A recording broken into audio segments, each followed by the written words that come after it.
Educational Insights, a Superintendent's Podcast. Hosted by Brooke Olsen-Farrell. Episode number 11, Discussion with Fairhaven Union Middle School Principal. Hello, Slate Valley. Brooke Olsen-Farrell, Superintendent of Schools. I'm here today with our Co-Principal of Fairhaven Union Middle and High School, Jennifer Paquette, and she's going to talk to us about what's happening in our middle school. Jen, can you provide us with a brief description of your role here and, your history? Sure. I have been in education for 25 years. 13 of it was as a middle school teacher and team leader. This is my 12th year as an administrator, so I guess I'm hitting almost as many years in administration as in the classroom. The vast majority of it has been with middle school students, either in this district or other districts. I think over the course of my career, I've worked in 6 different buildings in 4 different districts. My role here is primarily middle school. Which is the age I prefer and enjoy working with, despite the challenges. I think we're still working as an administrative team to figure out our strengths and what each of us are doing and how we can also back each other up at times. But primarily right now I'm working with middle school students and staff. Great. And so what are some of the principles that guide your leadership? I think that I am a big believer in collaborative leadership. I don't think anybody can do this work alone. Really good communication, building a strong culture and climate in the building, because what you have among the adults is what filters down to your students, and it has to start with the adults. The process of becoming a district middle school is not a one-year process. Last year we got in the same building, we're physically in the same space, and now we have to work on our culture and our climate and really figure out how to maximize what we have going on here. I think that with regard to middle school, it is such a unique time. They really are in the middle. They're not small high school students and they're not big elementary school students. It requires a lot of compassion and humor and patience on the part of the adults to help the kids navigate this sort of messy time. So, going off of that, what are some programs that you're most proud of here?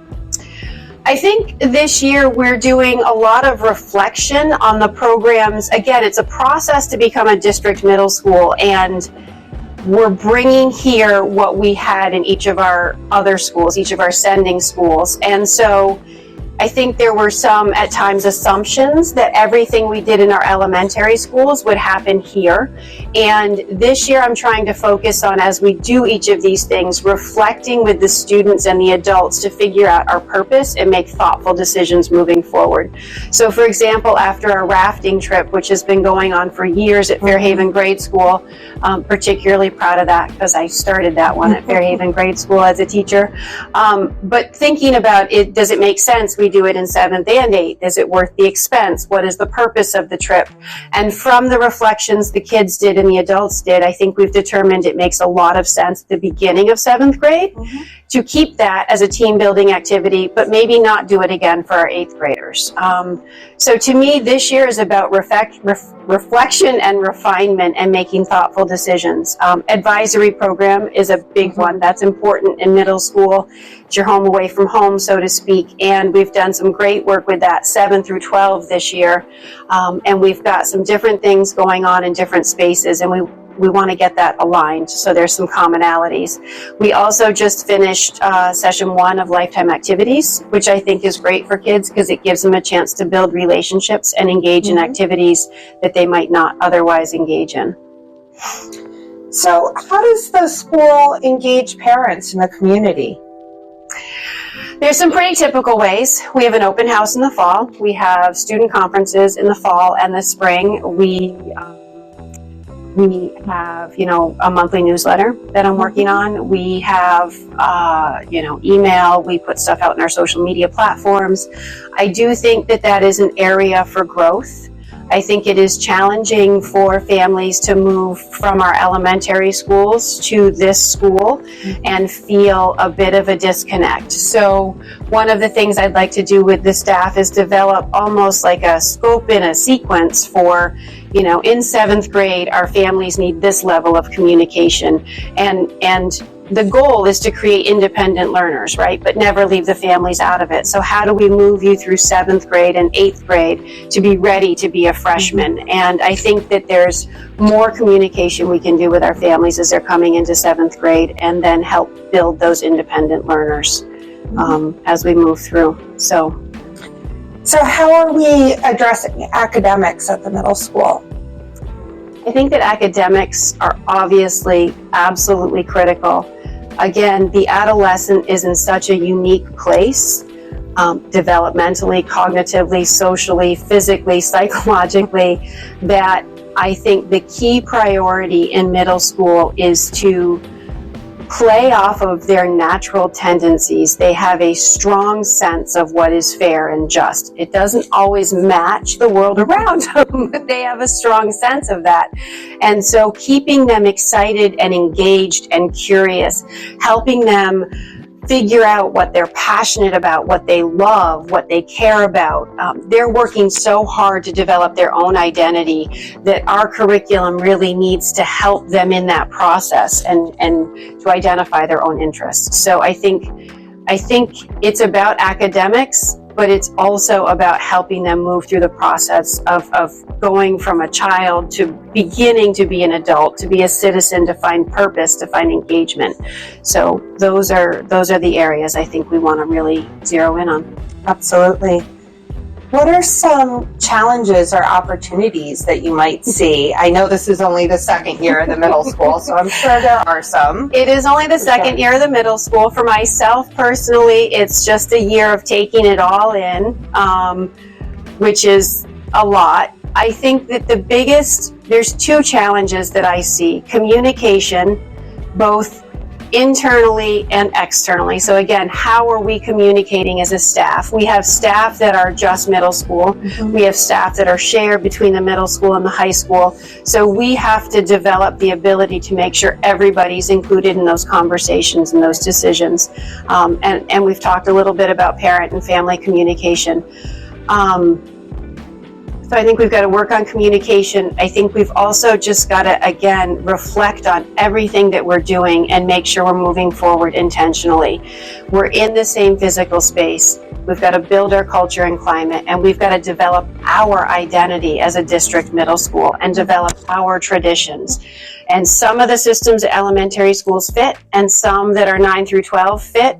And then there's going to be moments where we have to develop our very own systems for 7 and 8. So that's a lot of the work, I think, this year and coming years. Yes. So how are we promoting the overall well-being of our students? That is an everyday process with middle school students. We have an amazing guidance counselor who is available to all of our students as needed. We have our advisory program in which students have one adult and a smaller group of kids, kind of like they're home away from home. We have a school-based clinician that some students can access.